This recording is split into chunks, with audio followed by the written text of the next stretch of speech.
Hello guys, ngasi amuka ano ba magbang pura lae. Itanda ngasi di nga thong bani mayam. Siga nga thong balai re, asiga hawai lai re. Ko daba ngasi di kobi gajar jar su jaw dre. Adga di sina soyabin ko bakale. Alu met pa. Mayam ngasi di khala lang dori. Kirton dari ko saida. Aduna background da music ko hadi kirton mo ko namta dori.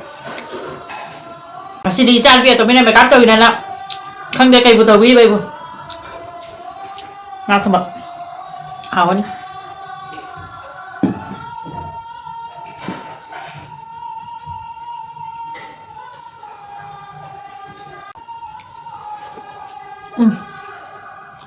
Hả?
Giặc thì khả khả Bịch mà giáo nó phải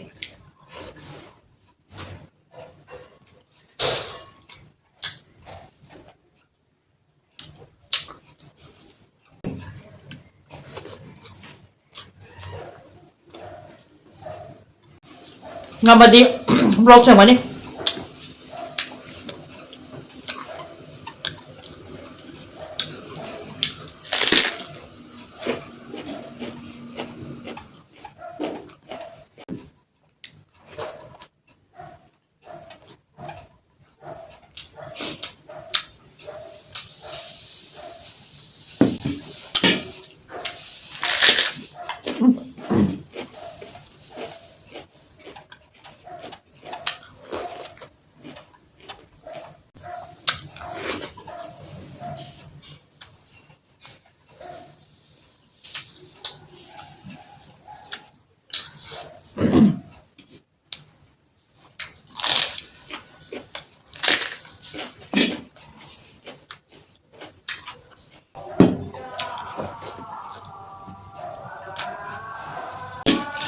Hujiti luang na ba Kirtuan matamnya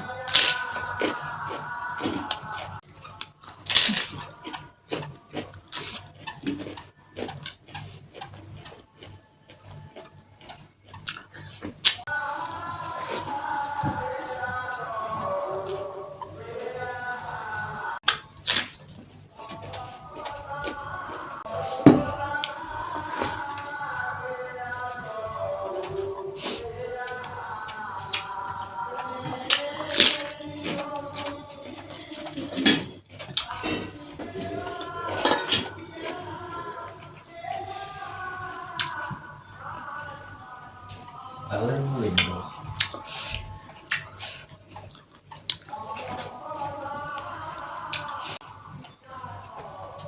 Bit pa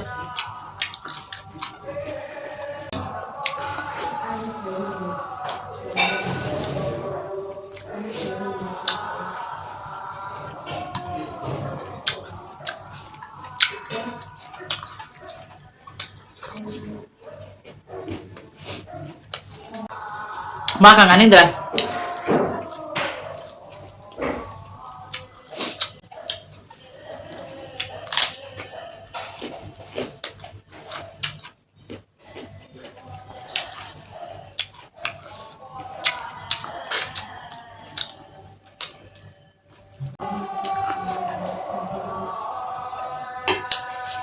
Handa mo hawai Hawai mo test okay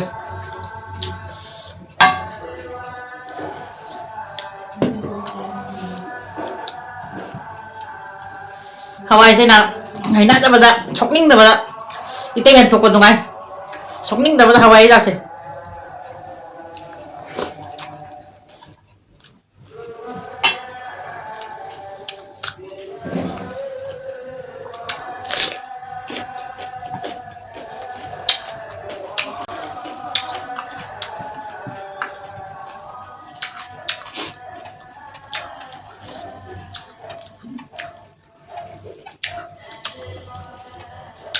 하와이에 짜지 짬통국밥 이럴라가 짜부국밥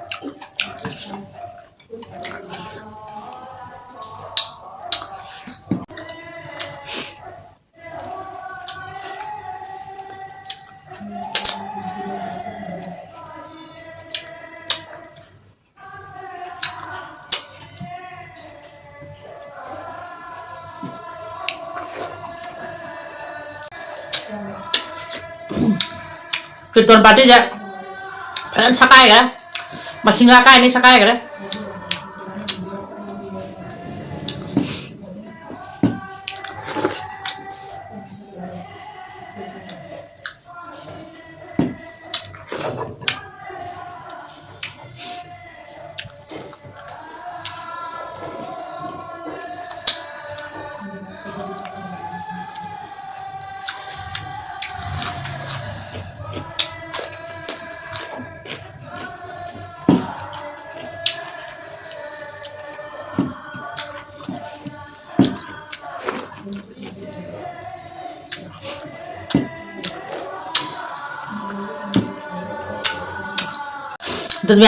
ngasi nga thong hijma haw gare ado ngasi ga matang chalo chalage next video mun thengna si